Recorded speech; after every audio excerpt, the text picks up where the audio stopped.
কোথায় আছি আমরা এখন? এ মনির, এ নেরো, এ মাচ্চারাঙ্গা। আপনারা দেখো আমরা এখন কই আছি? তোমরা দেখবার কি করবা? হা হা হা, অন্তরে জ্বালা,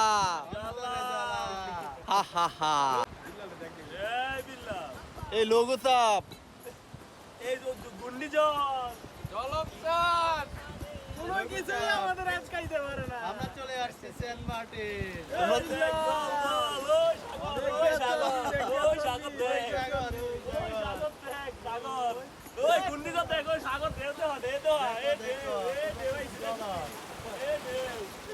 দেখো দেখো দেখো আর জ্বলো জ্বালা।